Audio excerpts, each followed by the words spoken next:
ಹುಟ್ಟುಹಬ್ಬದ ಶುಭಾಶಯ. ಸಾಯಿಬಾಬರ ಆಶೀರ್ವಾದ ಸದಾ ನಿಮ್ಮಲ್ಲಿರಲಿ, 100 ವರ್ಷ ಸುಖವಾಗಿ ಶಾಂತಿಯುತವಾಗಿರಲಿ ಅಂತ ಬಾಬಾ ಪ್ರಾರ್ಥನೆ ಮಾಡ್ತೀನಿ. ಕಾಮನ್ ಮ್ಯಾನ್,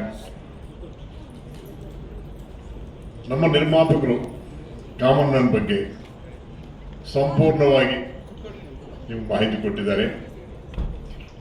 ಖುಷಿಯಾಗತ್ತೆ, ಯಾಕಂದರೆ ಕಥನ ಅವರು ಬರೆದ್ರಲ್ವಾ, ಅದರಿಂದ ನಿರ್ಮಾಪಕರು, ಕಥ ಮತ್ತು ನಟರು ತ್ರಿಪಾತ್ರ ಅಭಿನಯ ಮಾಡಿದ್ದಾರೆ ಅವರು. ಇವತ್ತು ಅವರು ಹುಟ್ಟಿದಬ್ಬ ದಿನ ಮೋಸ್ಟ್ ಮಾಡಿದ್ದು ಒಂಥರ ಖುಷಿಯಾಗತ್ತೆ. ಇಲ್ಲಿ 2 ಕುಟುಂಬ ಸೇರಿದ್ವಿ. ಒಂದು ಟೆಲಿಕಾಂ ಗ್ರೂಪ್, ಸುರಭಿ ಗ್ರೂಪ್, 1+1 ನಾವೆಲ್ಲ ಸೇರಿದ್ವಿ.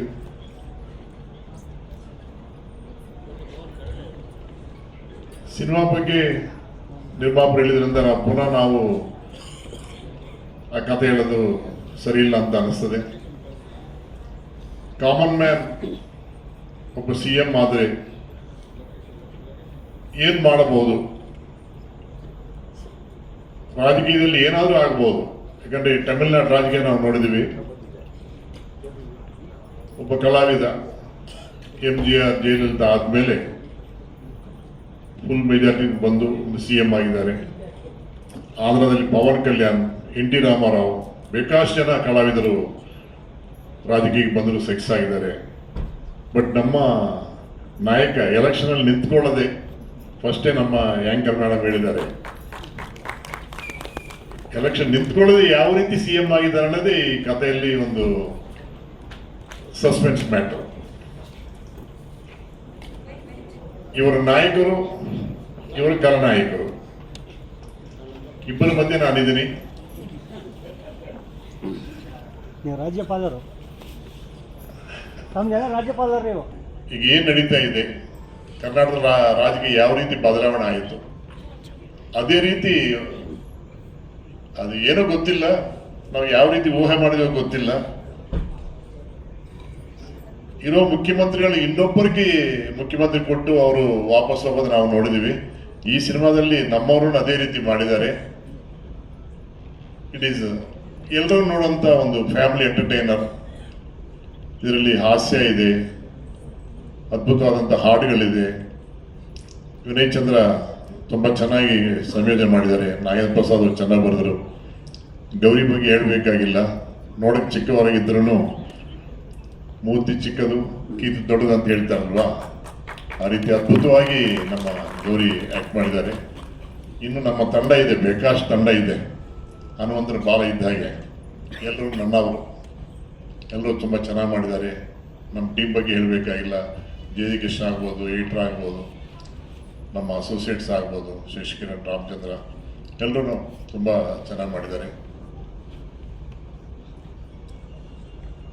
ಕಲಾವಿದರೆಲ್ಲ ಹೇಳಿದ್ದೀನಿ ನಾನು, ಅವರೆಲ್ಲ ಹೇಳಿದ್ರು ಇಷ್ಟು ಉದ್ದ ಇದಿಲ್ಲ, ಅದೊಂದು ಎಲ್ಲ ನಮ್ಮವರು, ನನ್ನ ಕುಟುಂಬದವರು ಅಂತ ಹೇಳ್ಕೊಂಡಿದ್ದೀನಿ ನಾನು. ಈಗ ಫೈನಲ್ ಸ್ಟೇಟಸ್ ಅಲ್ಲಿ ನಾವಿದ್ದೀವಿ. DA ನಡೀತಾ ಇದೆ, 7.1 ನಡೀತಾ ಇದೆ, ಹೆಡ್ ನಡೀತಾ ಇದೆ. ಈ ತಿಂಗಳಲ್ಲಿ ಸೆನ್ಸಾರ್ ಆದಮೇಲೆ ನಾವು ರಿಲೀಸ್ ಡೇಟ್ ಫೈನಲೈಸ್ ಮಾಡ್ಕೊತೀವಿ. 19% ಮಳೆಗಾಲ ಆದಮೇಲೆ ರಿಲೀಸ್ ಮಾಡಬೇಕಂತ ಆಸೆ ಪಡ್ತಾ ಇದ್ದೀವಿ. ಯಾಕಂದರೆ ಮಾನ್ಸೂನ್ ಯಾವ ರೀತಿ ಇರುತ್ತೋ ಗೊತ್ತಾಗಲ್ಲ, ಜುಲೈನಲ್ಲಿ ಇರ್ಬೋದು. ಅದರಿಂದ ಆಗಸ್ಟು ಇದೆ ರೈಟ್ ಟೈಮ್ ಫಾರ್ ರಿಲೀಸ್ ಅಂತ ಅಂದ್ಕೊಂಡಿದ್ದೀವಿ. ಮತ್ತೊಮ್ಮೆ ನಾವು ಟೀಸರ್ ಬಿಡುಗಡೆ, ಆಡಿಯೋ ಬಿಡುಗಡೆ, ರಿಲೀಸ್ ಆಗ್ತಾ ಇದೆ. ಅದು 3 ಪ್ರೆಸ್ ಮೀಟಲ್ಲಿ ನಾವು ವೆಯ್ಟ್ ಮಾಡ್ತೀವಿ. ನಾವು ತುಂಬ ಖುಷಿ ಆಗುತ್ತೆ. ನಾವು ಬೇಡದೊಂದೇ, ನಿರ್ಮಾಪಕರು ಕಷ್ಟಪಟ್ಟು ಸಿನಿಮಾ ಮಾಡಿದ್ದಾರೆ, ನಾವೆಲ್ಲ ಕಷ್ಟಪಟ್ಟು ಸಿನಿಮಾ ಮಾಡಿದ್ದೀವಿ. ಮಾಧ್ಯಮ ಮಿತ್ರರು ಎಲ್ಲರೂ ಈ ಸಿನಿಮಾನ ಒಳ್ಳೆ ಪ್ರಚಾರ ಮಾಡಿ. ನಾನು ಯಾವತ್ತು ಕೇಳ್ಕೊಂಡೆ, ಫಸ್ಟ್ ಪೇಜ್ಗೆ ನಮ್ಮ ತನ್ನಿ ಅಂತ ಅಷ್ಟೇ, ಮಧ್ಯಪುಟದಲ್ಲಿ ಇಲ್ಲದೆ ಫಸ್ಟ್ ಪೇಜ್ ತಂದರೆ ಈಸಿಯಾಗಿ ರೀಚ್ ಆಗುತ್ತೆ. ಆ ರೀತಿ ಸಹಾಯ ಮಾಡಿ ಅಂತ ನಾನು ಕೇಳಕ್ಕೆ ಇಷ್ಟಪಡ್ತೀನಿ. ಮತ್ತೊಮ್ಮೆ ನಮ್ಮ ಟೆಲಿಕಾಂ ಗ್ರೂಪು, ಸುಪರ್ ಟೀಮ್ಗೂ ನನ್ನ ವಂದನೆಗಳು. ಮಾಧ್ಯಮದಲ್ಲೆಲ್ಲರಿಗೂ ನನ್ನ ಹೃದಯಪೂರ್ವಕ ನಮಸ್ಕಾರ. ಇದೇ ರೀತಿ ನಮ್ಮ ಸಹಕಾರ ಕೊಡಿ ಅಂತ ಕೇಳ್ತಾ ನನ್ನ ಮಾತು ಮುಗಿಸ್ತೀನಿ. ಜೈ ಸಾಯಿರಾಮ್. ನಮಸ್ತೆ. ಇಲ್ಲಿ ಬಂದಿರೋಂಥ ಎಲ್ಲ ಮಾಧ್ಯಮ ಮಿತ್ರರಿಗೂ ಹಾಗೂ ಟೆಲಿಕಾಂ ಗ್ರೂಪ್ನ ನಮ್ಮ ನಿರ್ಮಾಪಕರ ಸುಮಾರಷ್ಟು ಬಂಧುಗಳು ಬಂದಿದ್ದಾರೆ, ಅವ್ರ ಕುಟುಂಬ ಬಂದಿದ್ದಾರೆ. ಆಮೇಲೆ ನಮ್ಮ ಸಿನಿಮಾ ತಂಡ ಎಲ್ಲ ಟೆಕ್ನಿಷಿಯನ್ನು, ಆರ್ಟಿಸ್ಟು, ಪ್ರತಿಯೊಬ್ಬರಿಗೂ ಕೂಡ ಸ್ವಾಗತ. ಜೊತೆಗೆ ಥ್ಯಾಂಕ್ ಯು ಸೋ ಮಚ್. ತುಂಬ ಏನು ಮಾತಾಡೋಂಥದ್ದೇನಿಲ್ಲ, ಯಾಕೆಂದರೆ ಡೈರೆಕ್ಟರ್ ಸರ್ ಮತ್ತು ನರಸಿಂಹಮೂರ್ತಿ ಸರ್ ಎಲ್ಲ ಹೇಳ್ಬಿಟ್ಟಿದ್ದಾರೆ. ಆದರೂ ಕೂಡ ಪ್ರೊಡ್ಯೂಸರಿಗೆ ಹುಟ್ಟುಹಬ್ಬದ ಶುಭಾಶಯಗಳನ್ನು ಹೇಳ್ತಾ, ನಮ್ಮ ಕರ್ನಾಟಕದಲ್ಲಿ ಒಂದು 2 ಜನದ ಬರ್ಡೇ ಗೊತ್ತಾಗಲ್ಲ, ಅವ್ರ ವಯಸ್ಸು ಗೊತ್ತಾಗಲ್ಲ. ಒಂದು ವಾಟಾಳ್ ನಾಗರಾಜ್ ಅವ್ರದ್ದು ಎಷ್ಟು ವಯಸ್ಸು ಅನ್ನೋದು ಅಷ್ಟು ಸುಲಭಕ್ಕೆ ಯಾರಿಗೂ ಗೊತ್ತಾಗಿಲ್ಲ. ಹಾಗೆ ನಾನು ಇವ್ರನ್ನ ಯಾವಾಗಲೂ ಕೇಳೋದು, ಸರ್ ನಿಮ್ಮನ್ನು ನೋಡಿದ್ರೆ ಹುಡುಗರು ಥರ ಇದ್ದೀರಿ, ನೋಡಿದರೆ ಮನೆಯವರು, ಮಗಳು, ಮೊಮ್ಮಕ್ಕಳು, ಅದಾದ್ಮೇಲೆ ನೋಡಿದ್ರೆ ಮಗನು ಕೂಡ ಹೆಚ್ಚು ಕಡಿಮೆ ನಮ್ಮ ವಯಸ್ಸಿನವರಿದ್ದಾರೆ. ನಿಮ್ಮ ವಯಸ್ಸು ಎಷ್ಟು ನಿಜವಾಗ್ಲು? 65. ಅಲ್ಲ, ಇಲ್ಲ ಇಲ್ಲ ಇಲ್ಲ, ಅವ್ರು ಕೇಳಿದ್ದಾರೆ, ಅವ್ರ ಆಸೆ ಯಾಕೆ ನಾವು ನಿರಾಸೆ ಮಾಡಬೇಕು? ಆದರೆ ನನಗೆ ಅವರು ನಮ್ಮ ಮಿಸ್ಸಸ್ ಇಲ್ಲೇ ಇದ್ದಾರೆ, ನನ್ನ ಮಗಳು, ನನ್ನ ಮಗ, ಅಳಿಯ, ನನ್ನ ಮೊಮ್ಮಗಳು ಕೂಡ ಇಲ್ಲೇ ಇದ್ದಾರೆ. ಆದರೆ ಅವ್ರಿಗೆ ವಯಸ್ಸಾಗುತ್ತೆ, ನನಗೆ ವಯಸ್ಸಾಗಲ್ಲ. ಯಾಕೆಂದರೆ 17 ತುಂಬ 18ಕ್ಕೆ ಬೀಳೋದೇ ಇಲ್ಲ. ನಾನು ಇರೋವರೆಗೂ 18ಕ್ಕೆ ಬೀಳಲ್ಲ. ನಾನು ಯಾರು ಎಷ್ಟೇ ವಯಸ್ಸು ಅಂತ ಕೇಳಿದ್ರೆ ತಮಾಷೆ ಹೇಳ್ತೀನಿ, 17 ತುಂಬ ಇನ್ನೂ 18ಕ್ಕೆ ಬಿದ್ದಿಲ್ಲ ಅಂತ. ಕೊನೆವರೆಗೂ ಅದನ್ನೇ ಕಾಪಾಡ್ತೀನಿ ಹೊರತು ಬೇರೆ ಏನು ನಾನು ಹೇಳೋಕ್ಕೆ ಹೋಗಲ್ಲ. ಆಯಿತಾ? Thank you. ಯಾಕೆಂದರೆ ಈ ಕಾಮನ್ ಮ್ಯಾನ್ ಸಿನಿಮಾ ಪ್ರತಿಯೊಂದಕ್ಕೂ ಕೂಡ ಒಂದು ಚಾಲನೆ ಆಗಬೇಕು, ಅದೊಂದು ಒಳ್ಳೆ ರೀತಿಯಲ್ಲಿ ಬರಬೇಕು, ಅಂದ್ಕೊಂಡು ಟೈಮಿಗೆಲ್ಲ ಕೆಲಸಗಳಾಗಬೇಕು ಅಂದರೆ ಅದಕ್ಕೆ ಹಣ ಹಾಕಂಥ ನಿರ್ಮಾಪಕರೇ ಇಂಪಾರ್ಟೆಂಟ್ ಆಗಿರ್ತಾರೆ. ಆ ಒಂದು ಕೆಲಸನ ಅಚ್ಚುಕಟ್ಟಾಗಿ ನಮ್ಮಂಥವ್ರೆಲ್ಲರಿಗೂ ಅವಕಾಶ ಮಾಡಿಕೊಟ್ಟಂತಹ ನರಸಿಂಹಮೂರ್ತಿ ಸರ್ಗೆ ಇನ್ನೊಮ್ಮೆ ಬರ್ಡೇನ ವಿಶ್ ಮಾಡ್ತಾ, ಅವರು ಕಲಾವಿದರು ಕೂಡ ಹೌದು, ಅವರು ತುಂಬ ಆವಾಗಲೇ ಹೇಳಿದರು, ನಾಟಕ ಟ್ರೂಪ್ಗಳಲ್ಲೆಲ್ಲ ಮಾಡಿದ್ರು ಅಂತ. ತುಂಬ ನೀವು ಆ ಸಿನಿಮಾ ನೋಡಿದಾಗ ಅವರ ಪಾತ್ರ, ಆ ಪಾತ್ರದಲ್ಲಿ ಅವ್ರು ನಿಭಾಯಿಸಿದ ರೀತಿ ಅದು ಗೊತ್ತಾಗುತ್ತೆ. ಸಿನಿಮಾ ಖಂಡಿತವಾಗೂ ಒಂದು ಶ್ರಮ ಹಾಕಿ, ಒಂದು ಸಿನಿಮಾ ನಿರ್ದೇಶಕರು, ಒಂದು ತಂಡ ಏನು ಕೇಳುತ್ತೆ ಅನ್ನೋದನ್ನು ಒಂದು ಸೆಕೆಂಡು ಕೂಡ ಯೋಚನೆ ಮಾಡದೆ ಈ ಸಿನಿಮಾಗೆ ಅವರು ಒದಗಿಸ್ಕೊಟ್ಟಿದ್ದಾರೆ. ಹಾಗಾಗಿ ಖಂಡಿತವಾಗೂ ಇಂಥ ಒಳ್ಳೆಯ ನಿರ್ಮಾಪಕರು, ಅದು ಇವತ್ತಿನ ಕಾಲ, ಇದರಲ್ಲಿ ಏನು ಇವತ್ತಿನ ಸಿನಿಮಾ ಪರಿಸ್ಥಿತಿ ಇನ್ನೊಂದು, ಯಾಕಂದರೆ ಸಿನಿಮಾಗಳು ಎಷ್ಟೋ ಶುರುವಾಗುತ್ತೆ, ಆದರೆ ಶುರುವಾದ ಸಿನಿಮಾಗಳೆಲ್ಲ ಮುಗಿಯಲ್ಲ. ಕಾರಣ ಅದಕ್ಕೆ ಸತ್ತಾರ ಇರುತ್ತೆ. ಅದರಲ್ಲಿ ಮೇಯ್ನ್ ಕಾರಣ ಹಣಕಾಸೆ ಯಾವಾಗಲೂ ಆಗಿರುತ್ತೆ. ಆ ಥರದ್ದು ಯಾವುದೇ ರೀತಿಯ ತೊಂದರೆಗಳನ್ನು ಕೊಡದೆ ಒಳ್ಳೆ ರೀತಿಯಲ್ಲಿ ಸಿನಿಮಾ ಮಾಡ್ಕೊಂಡು ಬಂದಂತಹ ನಮ್ಮ ನಿರ್ಮಾಪಕರಿಗೆ ಅತಿ ದೊಡ್ಡ ಯಶಸ್ಸಾಗಬೇಕು ಅನ್ನೋದೇ ನನ್ನ ಒಂದು ಕೋರಿಕೆ, ಆಮೇಲೆ ಒಂದು ಪ್ರಾರ್ಥನೆ. ಇದೆಲ್ಲದಕ್ಕೂ ಸಹಕಾರ ಕೊಡುವಂಥವ್ರು ನೀವೇ ಆಗಿರ್ತೀರ, ಅಂದರೆ ಮಾಧ್ಯಮ ಮಿತ್ರರೇ ಆಗಿರ್ತೀರ, ಜೊತೆಗೆ ನಮ್ಮ ಕನ್ನಡ ನಾಡಿನ ಜನತೆನೇ ಆಗಿರ್ತಾರೆ, ಜೊತೆಗೆ ನಮ್ಮ ಡೈರೆಕ್ಟರ್ ಸರ್, ಇಂಥ ಒಂದು ಹಿರಿಯ ನಿರ್ದೇಶಕರ ಜೊತೆಗೆ ಖಂಡಿತವಾಗೂ ಸಿನಿಮಾ ಮಾಡೋದಕ್ಕೆ ನಾನು ಯಾವುದೋ ಜನದಲ್ಲಿ ಪುಣ್ಯ ಮಾಡಿದ್ದೀನಿ ಅಂತ ಅಂದ್ಕೊಳ್ತೇನೆ. ಯಾಕೆಂದರೆ ಸಿನಿಮಾ ಒಂದು ಕರೆಕ್ಟಾಗಿ ಕಲ್ಪನೆ ಜೊತೆಗೆ ಇಷ್ಟೇ ಬೇಕು, ಹೀಗೇ ಬೇಕು, ಇದೇ ಥರದೊಂದು ಸಿನಿಮಾ ಮಾಡಬೇಕು, ಈ ಪಾತ್ರಕ್ಕೆ ಒಂದು ಸೂಟ್ ಆಗ್ತಾನೆ, ಇನ್ನೊಂದು, ಆಮೇಲೆ ಯಾವುದೇ ರೀತಿಯ ಗೊಂದಲಗಳಿಲ್ಲದೆ, ಯಾವುದೇ ರೀತಿಯ, ಈಗ ತುಂಬ ಸಿನಿಮಾಗಳಾಗುತ್ತೆ, ಅದರಲ್ಲಿ ಎಷ್ಟೋ ಏನು ಸಿನಿಮಾ ಮುಗಿಯೋದ್ರೊಳಗೆ ಕಚಾಪಿಚಿಯಾಗಿ ಒಬ್ಬರು ಇವತ್ತಿದ್ದಾರೋ ಇನ್ನೊಂದು ಥರ ಆಗಿ ಏನೇನೋ ಆಗೋಗುತ್ತೆ. ಆ ಥರದ ಯಾವ ಗೊಂದಲಗಳಿಗೂ ಇಲ್ಲ ಅವಕಾಶಗಳನ್ನು ಮಾಡಿಕೊಡದೆ ಒಂದು ಸಿನಿಮಾನ, ತಂಡನ ಎಷ್ಟು ನೀಟಾಗಿ ತೊಗೊಂಡು ಹೋಗಬೇಕು ಅನ್ನೋದಕ್ಕೆ 1-2 ಪದಗಳಲ್ಲೆಲ್ಲ ಹೇಳೋದಕ್ಕೆ ಸಾಧ್ಯವೇ ಇಲ್ಲ. ಖಂಡಿತವಾಗೂ ಅವ್ರ ಜೊತೆ ಕೆಲಸ ಮಾಡಿದರೆ ಮಾತ್ರ ಅದು ಗೊತ್ತಾಗೋದಕ್ಕೆ ಸಾಧ್ಯ. ಹಾಗಾಗಿ ಖಂಡಿತವಾಗೂ ಈ ಒಂದು ಅವಕಾಶ ಕೊಟ್ಟಂತಹ ಡೈರೆಕ್ಟರ್ ಸಾರ್ಗೆ, ಇಡೀ ತಂಡಕ್ಕೆ, ನಿರ್ಮಾಪಕರಿಗೆ ಎಲ್ಲರಿಗೂ ಕೂಡ ನಾನು ಯಾವತ್ತೂ ಆಭಾರಿ. ಯಾಕಂದರೆ ಇಲ್ಲಿ ವರ್ಕ್ ಮಾಡಿದಂಥ ಟೆಕ್ನಿಷಿಯನ್ ಇರ್ಬೋದು, ಇಲ್ಲಿ ಎಲ್ಲರೂ ಕೂಡ ನನಗೆ, ಯಾಕೆಂದರೆ ಈ ಸಿನಿಮಾ ತಂಡಕ್ಕೆ ಹೋಗಿ ಪರಿಚಯ ಮಾಡಿಸಿರುವಂಥದ್ದು ಗಿರೀಶ್ ಗೌಡ್ರು, ನಮ್ಮ ನವೀನ್ DK, ಈ ಥರ. ಅಂದರೆ ಅಲ್ಲಿಂದ ಶುರುವಾದ ಜರ್ನಿ ಇವತ್ತು ಇಲ್ಲಿ ತನಕ ಆದಷ್ಟು ಬೇಗ ತಗೊಬಂದ್ಬಿಟ್ಟಿದೆ. ಅಂದರೆ 4-5 ತಿಂಗಳೊಳಗೆ ಒಂದು ಸಿನಿಮಾದ ಮೇಜರ್ ಪ್ರೊಸೆಸ್ಗಳು ಮುಗಿದೋಗಿದೆ. ಈಗ ಸಾರ್ ಹೇಳಿದಾಗೆ ಇನ್ನೊಂದು ಜೂನಲ್ಲಿ ರಿಲೀಸು ಅಂತ ಅಂದ್ಕೊಂಡಿದ್ರು, ಆದರೆ ಸಿನಿಮಾ ಕೆಲಸಗಳೊಂದು ಸ್ವಲ್ಪ ನಿಧಾನ ಆಗಿರೋದು. ನಿಧಾನ ಮೀನ್ಸ್ ಆ್ಯಕ್ಚುಲಿ ಪೋಸ್ಟ್ ಪ್ರೊಡಕ್ಷನ್ ಕೆಲಸಗಳು ಸ್ವಲ್ಪ ಟೈಮ್ ತೊಗೊಳ್ತಾ ಇರೋದ್ರಿಂದ ಈ ಮಧ್ಯದಲ್ಲಿ ಜುಲೈ ಬೇಡ ಅಂತ ಅಂದ್ಕೊಂಡಿದ್ದಾರೆ, ಸ್ವಲ್ಪ ಮಳೆ ಆಗಿರುತ್ತಂತ. ಆಗಸ್ಟು ಅಂತ ಒಂದು ಹಂತಕ್ಕೆ ತಲೆ ಒಳಗಡೆ ಪ್ಲ್ಯಾನ್ ಇದೆ. ಇಲ್ಲ ಕೆಲಸ ಮುಗಿದ ಮೇಲೆ ಆ ಡೇಟ್ಗಳನ್ನು ಅನೌನ್ಸ್ ಮಾಡ್ತಾರೆ. ಖಂಡಿತವಾಗೂ ನಿಮ್ಮೆಲ್ಲರ ಸಹಕಾರ ಇರಬೇಕು ಈ ಸಿನಿಮಾಗೆ ಅಂತ ಹೇಳಿ ನಾನು ಕೇಳ್ಕೊಳ್ತಾ,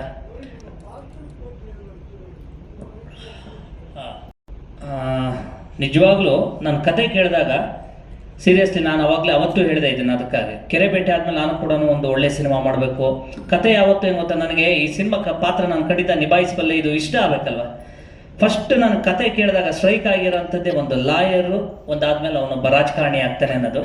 ಸತ್ಯವಾಗ್ಲೂ ನೀವು ನಂಬ್ತಿರೋ ನಮ್ಮಲ್ಲಿ ಪ್ರತಿ ದಿವಸನೂ ನಾನು ನನ್ನ ಜೀವನಕ್ಕೆ ಸಿನಿಮಾ ಅನ್ನೋದು ನನಗೆ ಇವತ್ತಿಗೂ ಕೂಡ ದೊಡ್ಡ ಸಕ್ಸಸ್ ಕೊಟ್ಟಿಲ್ಲ. ಸಾರ್ ಹೇಳಿದರು ಮೂರ್ತಿ ಚಿಕ್ಕದು ಇನ್ನೊಂದು ಅಂತ, ಆದರೆ ನಾನು ಇಂಡಸ್ಟ್ರಿ ಅಂದರೆ ಏನು ಸಿನಿಮಾ ರಂಗದಲ್ಲಿ ಬಂದು ತುಂಬ ವರ್ಷಗಳಾಯಿತು.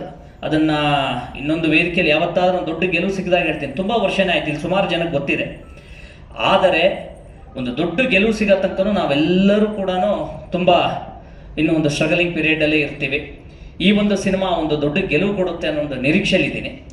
ಪಾತ್ರ, ನಾನು ಈ ಸಿನಿಮಾ ರಂಗದ ಜೊತೆಗೆ ಬದುಕು ನಿರ್ವಹಿಸೋದಕ್ಕೆ ಇನ್ನೇನೇನೋ ಈ ರಾಜಕಾರಣಿಗಳಿಗೆ ಒಂದಿಷ್ಟು ಮೆಟೀರಿಯಲ್ಗಳು ಸಪ್ಲೈ ಮಾಡೋದು ಈ ಒಂದು ಒಡನಾಟದಲ್ಲೇ ಕಳೆದ 10-12 ವರ್ಷದಿಂದ ಇದ್ದೀನಿ. ಹಾಗಾಗಿ ಯಾವಾಗಲೂ ನಾನು ಪ್ರತಿ ದಿವಸನೂ ರಾಜಕಾರಣಿಗಳ ಜೊತೆಗೆ ಮಾತಾಡೋದು, ನೋಡೋದು, ಆ ಒಡನಾಟದಲ್ಲಿದ್ದಾಗ ನನಗೆ ಎಷ್ಟೋ ಸರಿ ಅನ್ಸೋದು ಎಷ್ಟು ಕೆಲಸಗಳು ಮಾಡ್ಬೋದು, ಎಷ್ಟು ಪ್ರತಿಯೊಂದಕ್ಕೂ ಕೂಡ ನಿಮಗೆ ಒಂದು ಮಾಡುವಂಥ ಇಚ್ಛೆ ಜೊತೆಗೆ ಇನ್ನೊಬ್ಬರು ಸಹಕಾರ ಇದ್ದರೆ ಖಂಡಿತವಾಗೂ ಆಗಲ್ಲ ಅನ್ನೋ ಕೆಲಸಗಳು ಯಾವುದೂ ಇಲ್ಲ ಈ ಜಗತ್ತಲ್ಲಿ. ಖಂಡಿತವಾಗಿ ಎಲ್ಲವನ್ನೂ ಮಾಡಿ ಜಯಿಸ್ಬೋದು. ಅದು ರಾಜಕಾರಣಿಗಳಿಗಾದರೂ ಅಷ್ಟೇ. ನಾನು ಎಷ್ಟೋ ಸರಿ MLAಗಳಿಗೆ, ಮಿನಿಸ್ಟರ್ಗಳಿಗೆ ಎಷ್ಟು ಅವಕಾಶ ಇರುತ್ತೆ, ಇವ್ರೇನಪ್ಪ ಯಾವುದನ್ನು ಮಾಡ್ತಾ ಇಲ್ವಲ್ಲ, ಎಲ್ಲವನ್ನೂ ಕೊನೆ ಮೂಮೆಂಟಿಗೆ ಮಾಡಕ್ಕೆ ಹೋಗ್ತಾರೆ, ಎಲ್ಲವೂ ಲಾಸ್ಟಿಗೆ ತೇಪೆ ಹಚ್ಚತ್ತಾರ. ಎಲೆಕ್ಷನ್ ಟೈಮ್ಗಳಿಗೆ ಜನಕ್ಕೆ ಮಂಕು ಬೂದಿ ಇದು ಮಾಡ್ಬೇಕು. ಈಗ ನೋಡಿ, ಯಾವುದೋ ಒಂದು ಟಾರ್ ರೋಡಿಗೆ, ರಸ್ತೆಗಳಿಗೆ ಟಾರ್ ಹಾಕೋ ಪರಿಸ್ಥಿತಿ ಯಾವಾಗ ಬರೋದು? ಲಾಸ್ಟ್ ಒಂದು 3 ತಿಂಗಳು ಎಲೆಕ್ಷನ್ ಇದೆ, ಯಾವುದಾಗಿ ಬೆಂಗಳೂರದ BBMP ಅಂತ ಅನ್ಕೊಳ್ಳೋಣ. ಇನ್ನೊಂದು 3-4 ತಿಂಗಳಿಗೆ ಗ್ರೇಟರ್ ಬೆಂಗಳೂರು ಎಲೆಕ್ಷನ್ ಬರುತ್ತೆ. ಇಲ್ಲಿ ತನಕನೂ ಮಾಡಲ್ಲ, ಇನ್ನೊಂದು 2 ತಿಂಗಳೇ ಬೇಕಾದ್ರೆ ನೋಡ್ತಾರೆ, ಎಲ್ಲ ಕಡೆ ರಸ್ತೆ ಕಾಮಗಾರಿ ಎಲ್ಲ ಶುರು ಆಗುತ್ತೆ. ಅಂದರೆ ಅವ್ರಿಗೂ ಗೊತ್ತಿದೆ ನಮ್ಮ ಜನಗಳ ಮೆಮೊರಿ ಶಾರ್ಟ್ ಮೆಮೊರಿ. ಆ ಲಾಸ್ಟ್ ಮೂಮೆಂಟಲ್ಲಿ ನಾವೇನು ಮಾಡ್ತೀವಿ ಅದನ್ನೇ ನೆನ್ಪಿಟ್ಕೊಳ್ಳೋದು. ಅವ್ರಿಗೆ ಅಷ್ಟೇ ಮಾಡಿದರೆ ಸಾಕು, ಇವ್ರ ಯೋಗ್ಯತೆ ಇಷ್ಟೇ ಅನ್ನೋದು ಅವರು ಕೂಡ ಡಿಸೈಡ್ ಆಗಿದ್ದಾರೆ. ನಾವುಗಳು ಬದಲಾವಣೆ ಆಗಬೇಕು. ಬದಲಾಗಿಲ್ಲ ಅಂತ ಅಂದರೆ ನಮ್ಮನ್ನು ಇದೇ ಪರಿಸ್ಥಿತಿಲೇ ಮುಂದೆ ಹೋಗುತ್ತೆ ಅನ್ನೋ ಈ ಥರದ 10 ವಿಚಾರಗಳ ಮೇಲ್ಗಡೆಗೆ ಈ ಸಿನಿಮಾ ಹೋಗುತ್ತೆ. ಈ ಪಾತ್ರ ಖಂಡಿತವಾಗಿ ಇವೆಲ್ಲವನ್ನು ತಲೆಯಲ್ಲಿ ಇಟ್ಕೊಂಡಾಗ ನನಗೆ 100% ಇಲ್ಲ, ಈ ಸಿನಿಮಾ ಮಾಡಿದ್ರೆ ಖಂಡಿತವಾಗೂ ಒಂದಿಷ್ಟು ಏನು ಒಳಗಡೆ ಇರೋ ಆಸೆನೂ ಈಡೇರುತ್ತೆ. ಅದಾದ ನಂತರ ಏನು ಸಮಾಜಕ್ಕೊಂದು ಸಣ್ಣ ಸಂದೇಶನೂ ಈ ಮುಖಾಂತರ ಹೋಗುತ್ತೆ ಅನ್ನೋದು. ಶೇಡ್ ಅನ್ನೋದು, ಅದು ಒಬ್ಬ ಅಡ್ವೊಕೇಟ್ ಆಗಿರ್ತಾನೆ. ಅಡ್ವೊಕೇಟು ಹೇಗೆ ಯಾವ ಪರಿಸ್ಥಿತಿಲಿ ಯಾವ ಥರ ಎಮರ್ಜ್ ಆಗಿ ಒಬ್ಬ ಲೀಡರ್ ಆಗಿ ಹೊರಗೆ ಹೋಗ್ತಾನೆ ಅನ್ನೋದೇ ಈ ಸಿನಿಮಾದ ಮೇನ್ ಕತೆ. ಖಂಡಿತವಾಗೂ ಅದನ್ನು ತುಂಬ ಚೆನ್ನಾಗಿ ನಿಭಾಯಿಸಿದ್ದಾರೆ. ಅದು ನಿಮಗೂ ಕೂಡ ಎಲ್ಲೂ ಕೂಡ ಇದೆಂಗೆ ಆಗೋಗ್ಬಿಟ್ಟ, ಯಾಕೆ ಆಗೋಗ್ಬಿಟ್ಟ, ಇವನ್ಯಾಯನೋ ಅನ್ನೋದು ಯಾವ ಕೂಡ ಅನ್ಸಲ್ಲ ಈ ಸಿನಿಮಾದಲ್ಲಿ. ಅಷ್ಟು ಕ್ಲಾರಿಟಿಯಾಗಿ, ಅಷ್ಟು ನೀಟಾಗಿ ಆಗಬೇಕು, ಇವನು ಆಗ್ತಾನೆ, ಇವನು ನಿಲ್ತಾನೆ ಅನ್ನೋ ಒಂದು ಹಂತನ್ನು ಈ ಸಿನಿಮಾದಲ್ಲಿ ಹೇಳಿದ್ದಾರೆ.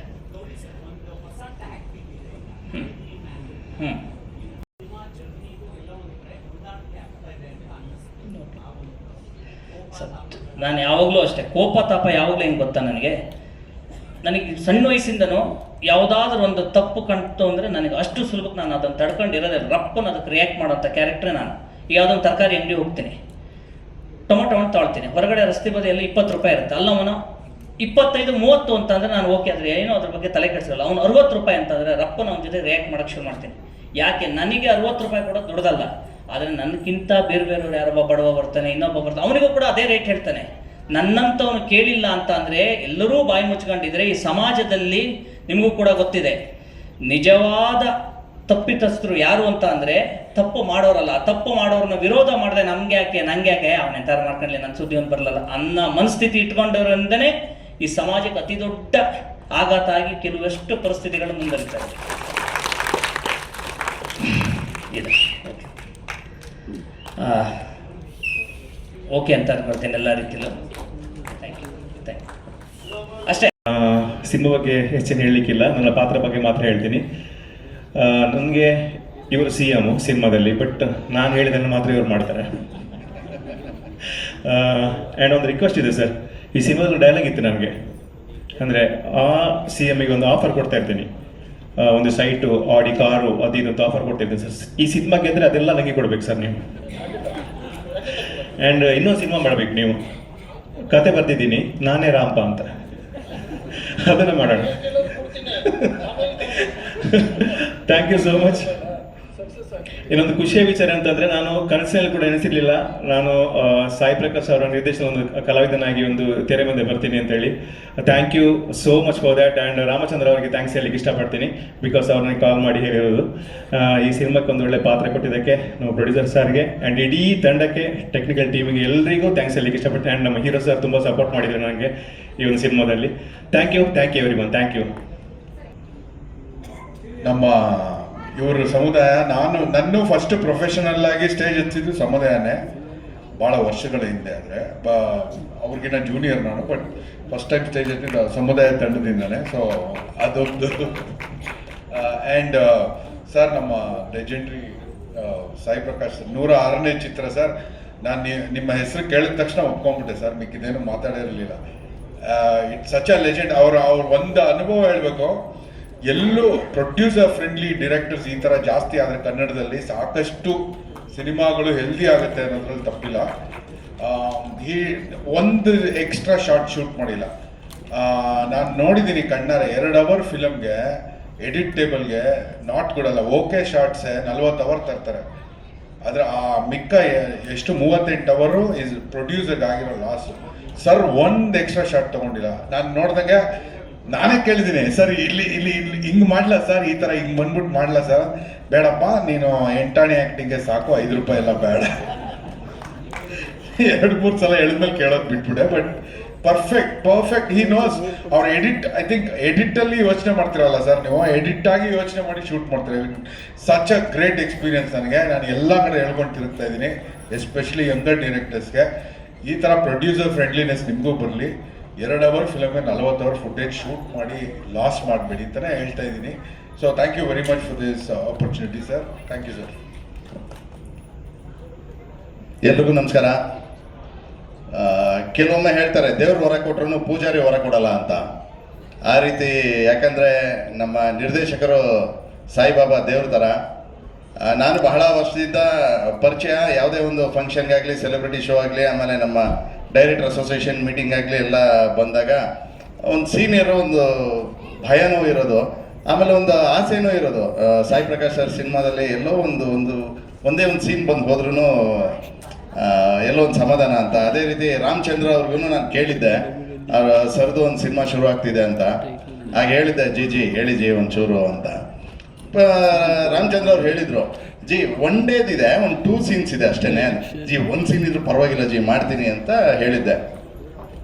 ನಾನು ಯೂಶಲಿ ಮೊಬೈಲ್ನ ಸೈಲೆಂಟು ಇಡಲ್ಲ, ಆಫು ಮಾಡಲ್ಲ, 24 ಅವರ್ಸ್ ಆನಲ್ಲೇ ಇರುತ್ತೆ.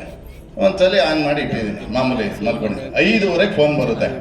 ರಾಮಚಂದ್ರ ಅವರು ಫೋನ್ ಮಾಡ್ಬಿಟ್ಟು, ಜಿ ಏನು ಮಾಡ್ತಾ ಇದ್ದೀರಾ ರೀ? 5:15 ಬೆಳಗ್ಗೆ ಏನ್ರಿ ಮಾಡ್ತಾರೆ, ನಿದ್ರೆ ಮಾಡ್ತಾ ಇದ್ದೀನಿ ಅಂತ.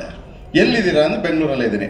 ನಾವು 4 ದಿವಸ ಕಂಟಿನ್ಯೂ ಬೇಕು, ಒಟ್ಟು 8 ಡೇಸ್ ಬೇಕು, 4 ದಿವಸ ಕಂಟಿನ್ಯೂ ಬೇಕು, ಇದ್ದೀರಾ ಅಂದೆ. ಇದ್ದೀನಿ, ಫ್ರೀ ಇದ್ದೀನಿ ಅಂದೆ. ಇದು ಯಲಹಂಕ ಕವಿತಾ ರೆಡ್ಡಿ ಹೌಸ್ಗೆ ಬರೋಕ್ಕಾಗುತ್ತೆ, ಒಂದು 9 ಗಂಟೆಗೆ ಬನ್ನಿ ಸಾಕು ಅಂದರು. ಓಕೆ ಅಂದ್ಬಿಟ್ಟು ಇಮ್ಮಿಡಿಯೇಟ್ ಹೋಗಿ 8:15 8:00ವರೆಗೆ ಬಂದ್ಬಿಟ್ಟಿದ್ದೆ. ಆಮೇಲೆ ಸರ್ ರೆಡಿ ಇದ್ದಾರೆ, ಕ್ಯಾಮ್ರಾ ಇಟ್ಟು ಎಲ್ಲ ರೆಡಿ. ಆಮೇಲೆ ಸರ್ ಅಂದರು, ಸರ್ 9 ಗಂಟೆಗೆ ಹೇಳಿದ್ದೆ, ಇಷ್ಟು ಬೇಗ ಬಂದ್ಬಿಟ್ರಾ? ನೋ ಸರ್ ಬಂದ್ಬಿಟ್ಟೆ ಸರ್ ಅಂತ ಹೇಳಿ. ಆಮೇಲೆ ಫಸ್ಟ್ ಡೇನೇ ಅದು ತುಂಬ ಇವರು ಸರ್ ಹೇಳ್ತಿದ್ರಲ್ಲ, ಒಂದು ನೀಟ್ ಪಕ್ಕ ಎಡಿಟ್ ಪ್ಯಾಟ್ರನಲ್ಲೇ ಶೂಟ್ ಮಾಡೋದು ಅಂತ. ಆ ರೀತಿ ಫಸ್ಟ್ ಸೀನೇನೆ ಅರ್ಲಿ ಅಂದರೆ ಬೆಳಗ್ಗೆ ಟಿಫನ್ ಎಲ್ಲ ಆಯಿತು. ಬೆಳಗ್ಗೆ ಸೀನೇನೆ ಬೆಡ್ರೂಮ್ ಸೀನ್ ಇತ್ತು ನಮ್ಮದು. ಅಂದರೆ ಬೆಡ್ರೂಮ್ ಅಂದರೆ ನಾನು ಏನೋ ಒಂದು ಕನಸು ಕಾಣ್ತಾ ಇರ್ತೀನಿ, ಕನಸಿಂದ ಉರುಳು ಬೀಳೋದು. ಅದು ಕತೆ ಹೇಳಿದ್ರೆ ರಿವೀಲ್ ಆಗ್ಬಿಡ್ತೆ, ಬೇಡ. ಅದರಲ್ಲಿ ನಾನು ಹೇಳಿದೆ, ಸರ್ ನಾನು ಬೀಳ್ತೀನಿ ಕೆಳಗಡೆ, ತೊಂದರೆ ಇಲ್ಲ ಅಂತ. ಇಲ್ಲಮ್ಮ, ನೀನು ಜಸ್ಟ್ ಹಿಂಗೆ ಮಾಡು, ಆಮೇಲೆ ಕೆಳಗಡೆ ಒಂದು ಶಾರ್ಟ್ ತಗೊತೀವಿ ಅಂದರೆ. ಅಷ್ಟು ಆರ್ಟಿಸ್ಟ್ಗೂ ಕೂಡ ಅಲ್ಲಿ ಅವ್ರಿಗೆ ಏಟ್ ಆಗಬಾರ್ದು, ಏನಾದರೂ ರಿಸ್ಕ್ ತೊಗೊಂಡ್ರೆ ಸುಮ್ಮನೆ ಯಾಕೆ ತೊಂದರೆ, ಅದು ಇದು ಅಂತ ಹೇಳಿ ಪ್ಲೆಸೆಂಟಾಗಿ. ಯಾಕಂದರೆ ನಾನು ಬೇಸಿಕಲಿ ಎಡಿಟರ್ ಇರೋದ್ರಿಂದಾಗಿ ಅವ್ರು ಹೇಳೋರು, ಅರ್ಸೋ ನೀನು ಎಡಿಟ್ರು ಗೊತ್ತು, ಇಷ್ಟು ಅನ್ನೋರು. ನಮ್ಗೆ ಎಷ್ಟು ಕ್ಲೀನಾಗಿರೋದಂದರೆ ಸೀನ್ ಶಶಿ ಸರ್ ಆಮೇಲೆ ರಾಮಚಂದ್ರ ಸರ್ ನೀಟಾಗಿ ಒಂದು ಸೀನ್ ಪೇಪರ್ ಹೇಳೋರು, ಇದು ಅಂದ್ಬಿಟ್ಟು ಟೆನ್ಷನೇ ಇಲ್ಲ ನಮಗೆ. ಇಲ್ಲಿಂದ ಇಲ್ಲಿ ಈ ಶಾರ್ಟು ಇಲ್ಲಿಂದ ಇದು ಡಿವೈಡು ಅಂತ. ನಮ್ಮ ಎಡಿಟ್ರು ಮುನಿ ಅವ್ರಿಗಂತೂ ಇನ್ನೂ ಈಸಿ ಈ ಥರ ಸಿಕ್ಬಿಟ್ರೆ. ಯಾಕಂದರೆ ನಾವು ಕೆಲವು ಸಿನಿಮಾಗಳು ಮಾಡ್ತೀವಿ, ಈ ಆ್ಯಂಗಲ್ ಶಾರ್ಟ್ ಫುಲ್ಲು, ಈ ಆ್ಯಂಗಲು ಸಜೆಷನು, ಎಲ್ಲ ಆ್ಯಂಗಲ್ ಮಾಡಿ ಅಷ್ಟರಲ್ಲಿ ಸುಸ್ತಾಗ್ಬಿಟ್ಟಿರುತ್ತೆ. ಅಂಥದ್ರಲ್ಲಿ ಯಾವುದೋ ಒಂದು ಸ್ಟ್ರೈನ್ ಕೊಡ್ದೇ ನಿಜವಾಗ್ಲೂ ನಾನು ಭಾಳ ಪುಣ್ಯ ಮಾಡಿದ್ದೀನಿ ಸಾಯಿ ಪ್ರಕಾಶ್ ಅವ್ರ ಸಿನಿಮಾದಲ್ಲಿ ಆ್ಯಕ್ಟ್ ಮಾಡೋದಕ್ಕೆ.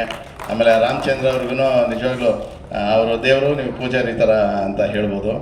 ಆಮೇಲೆ ಇನ್ನೂ ನಮಗೆ ಅನ್ನದಾತರು ನಮ್ಮ ನಿರ್ಮಾಪಕರು, ಅವ್ರಿಗೆ ಮತ್ತೊಮ್ಮೆ ನಿಮಗೆ ಜನ್ಮದಿನದ ಹಾರ್ದಿಕ ಶುಭಾಶಯಗಳು ಸರ್. ಒಳ್ಳೆಯದಾಗಲಿ. ಇದೇ ರೀತಿ ನಿಮ್ಮ ಮಾಧ್ಯಮ ಮಿತ್ರರು, ಆಮೇಲೆ ಸ್ನೇಹಿತರು, ನಿಮ್ಮ ಟೆಲಿಕಾಮ್ ಸ್ನೇಹಿತರು, ಆಮೇಲೆ ನಮ್ಮ ಸ್ನೇಹಿತರು ಎಲ್ಲ, ನಮ್ಮ ಕೋ ಆರ್ಟಿಸ್ಟ್ಗಳು, ಹೀರೋ ಹೀರೋಯಿನು ಯಾರ್ಯಾರೇ ಇರಲಿ, ಅವರೆಲ್ಲರಿಗೂ ಕೂಡ ಈ ಸಿನಿಮಾನ ಸಪೋರ್ಟ್ ಮಾಡಲಿ. ಒಳ್ಳೆಯದಾಗಲಿ. ಜೈ ಹಿಂದ್, ಜೈ ಕರ್ನಾಟಕ, ಜೈ ಶ್ರೀರಾಮ್. 8-9 ವರ್ಷ ಆಯ್ತು ಇಂಡಸ್ಟ್ರಿಗೆ ಬಂದು. ಅಷ್ಟು ಸಿನಿಮಾಗಳನ್ನ ಮಾಡಿ ಅಷ್ಟು ಚೆನ್ನಾಗಿ ಮಾತಾಡಿಸ್ತೀರಾ, ನಿಜವಾಗ್ಲೂ ಆಭಾರಿ ಸರ್. ನಾನು ಅಷ್ಟು ತುಂಬ ಚೆನ್ನಾಗಿ ಖುಷಿಯಾಗಿ ಮಾತಾಡ್ಸಿದ್ರು. ಆ್ಯಂಡ್ ನನಗೆ ಪ್ರೊಡ್ಯೂಸರ್ ಸರ್ ಇವರೇ ಅಂತ ಗೊತ್ತಿರಲಿಲ್ಲ. ಸೆಟ್ಟಿಗೆ ಬಂದರು, ಯಾರು ಇವರು ಸರು ಅಂತ ನೋಡಿದೆ. ಅದಾದಮೇಲೆ ಗೊತ್ತಾಯ್ತು, ಇಂಟ್ರಡ್ಯೂಸ್ ಮಾಡಿಕೊಟ್ರು, ಕುಮಾರ್ ಸರ್ ಪ್ರೊಡ್ಯೂಸರ್ ಅಂತ. ಮೇಕಪ್ ಮಾಡ್ಕೊಂಡು ಕೂತಿದ್ರು, ಹಸ್ಬೆಂಡ್ ಕ್ಯಾರೆಕ್ಟರ್ ಅಂತ ಹೇಳಿದ್ರು. ಆಕ್ಚುಲಿ ಹಸ್ಬೆಂಡ್ ಕ್ಯಾರೆಕ್ಟರ್ ನಾನು ವೈಫ್ ಕ್ಯಾರೆಕ್ಟರ್ ಮಾಡಿದ್ದೀನಿ ಸರ್ಗೆ. ನಾನೇನೋ ಮೋಸ್ಟ್ಲಿ ಆರ್ಟಿಸ್ಟ್ ಅಂತ ಅನ್ಕೊಂಡೆ. ಆಮೇಲೆ ಕೈಲಿ ರಿಂಗ್ ಎಲ್ಲ ನೋಡಿದೆ, ಏನು ಇಷ್ಟೊಂದು ಗೋಲ್ಡ್ ಎಲ್ಲ ಹಾಕೊಂಡು ಬಂದಿದಾರಲ್ಲ ಇವರು ಅಂತ ನನಗೆ ಇಷ್ಟೊಂದು ಗೋಲ್ಡ್ ಎಲ್ಲ ಹಾಕೊಂಡ್ಬಂದ್ರೆ ಮೋಸ್ಟ್ಲಿ ಸೆಟ್ದಿರ್ಬೇಕು ಅಂತ ಅನ್ಕೊಂಡೆ. ಆಮೇಲೆ ಕೂತ್ಕೊಂಡು ಮಾತಾಡ್ಬೇಕಾದ್ರೆ ಗೊತ್ತಾಯ್ತು ಏನೆಲ್ಲ ಒರಿಜಿನಲ್ ಇರೋ ಥರ ಇದೆಯಲ್ಲ, ಯಾರು ಇವರು ಅಂತ. ಆಮೇಲೆ ಕುಮಾರ್ ಸರ್ ಇಳಿಸಿದ್ ಯಾರು ಅವರು ಅಂತ. ಅವರೇ ಹೇಳಿದ್ರು ನನಗೆ, ಏ ಅಮ್ಮ ಅವರೇ ಪ್ರೊಡ್ಯೂಸರು ಅಂತ. ಆಮೇಲೆ ಕಿರಣ್ ಅವರು ಕೂಡ ಇದ್ರು. ಆವಾಗ ಅವರು ಬಂದರು, ಅವರು ಆರ್ಟಿಸ್ಟ್ ಅಂತ ಅನ್ಕೊಂಡಿದ್ದೆ. ಆಮೇಲೆ ಕಿರಣ್ ಅವರು ಅವ್ರ ಪ್ರೊಡ್ಯೂಸರ್ ಮಗ ಅಂತ. ಸೊ ನನಗೆ ಈ ಸಿನಿಮಾದಲ್ಲಿ ಅವಕಾಶ ಸಿಕ್ಕಿದ್ದಕ್ಕೆ thank you Sai Prakash sir. ನಿಮ್ಮ ಜೊತೆ ಕೆಲಸ ಮಾಡಿ ತುಂಬ ಖುಷಿ ಆಯಿತು sir. Thank you so much sir. Thank you ಈ ಸಿನಿಮಾದಲ್ಲಿ ನನಗೆ ಅವಕಾಶ ಮಾಡಿಕೊಟ್ಟಿದ್ದಕ್ಕೆ. ಆಮೇಲೆ ಪ್ರತಿಯೊಬ್ಬ ಇವಾಗೆಲ್ಲ ಸೋಷಿಯಲ್ ಮೀಡಿಯಾ ಬಂದ್ಬಿಟ್ಟಿದೆ. ನಮ್ಮ ಮಾಧ್ಯಮ ಮಿತ್ರರಿಗೆ ಒಂದೇ ಒಂದು ಹೇಳೋದು, ಸೊ ಯಾವುದೇ ಒಂದು ಚಿಕ್ಕ ಆರ್ಟಿಸ್ಟ್ ಆದರೂ ಎಲ್ಲೋ ಒಂದು ಮೂಲೆಯಲ್ಲಿದ್ದರೆ ಅವ್ರನ್ನ ತಂದು ಎದ್ದಿಲ್ಸೋದು ನೀವೇ. ನಿಮ್ಮ ಸಹಕಾರ, ನಿಮ್ಮ ಪ್ರೀತಿ ನಮ್ಗೆ ಯಾವಾಗಲೂ ಇಲ್ಲಿ. Thank you so much. ನಮ್ಮ ಟೀಮ್ಗೆ ಒಳ್ಳೇದಾಗಲಿ ಅಂತ ಕೇಳ್ಕೊತೀನಿ. ಜೈ ಶ್ರೀರಾಮ್. ಉಂಗುರದ ಮೇಲೆ ಕಣ್ಣು ಹೋಗ್ಲಿಲ್ಲ ಅವ್ರ ಊಟ.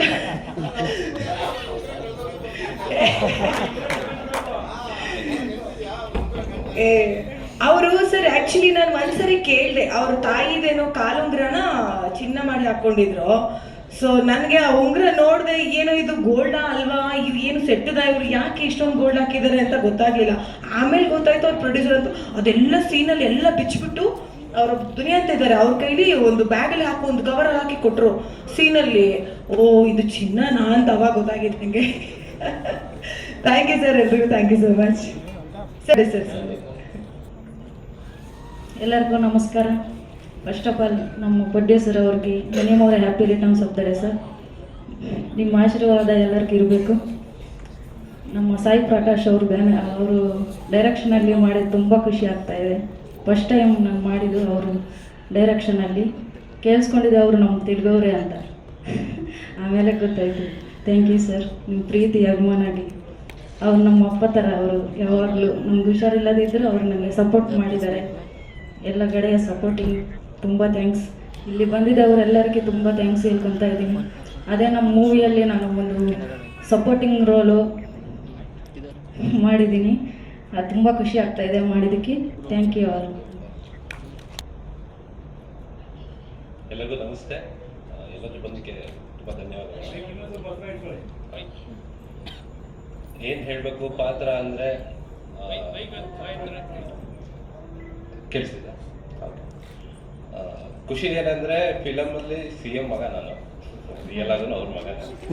ಸೊ ಸೇಮ್ ಪಾತ್ರ, ಏನಂತ ಡಿಫ್ರೆನ್ಸ್ ಇಲ್ಲ, ಸ್ವಲ್ಪ ವಿಲಿಯನ್ ಶೇಡ್ ಇದೆ ಅಷ್ಟೇ. ಆಮೇಲೆ ಲೆಜೆಂಡ್ರಿ ಸರ್ ಓಂ ಸಾಯಿ ಪ್ರಕಾಶ್ ಅವರು ಡೈರೆಕ್ಷನಲ್ಲಿ ನನ್ನ ಪುಣ್ಯ ಅದು ಮಾಡೋದಕ್ಕೆ very happy for that. Launching ಅವ್ರ ಜೊತೆಗೆ ಆಗ್ತಿದೆ ಅಂದರೆ very happy for that. Thank you.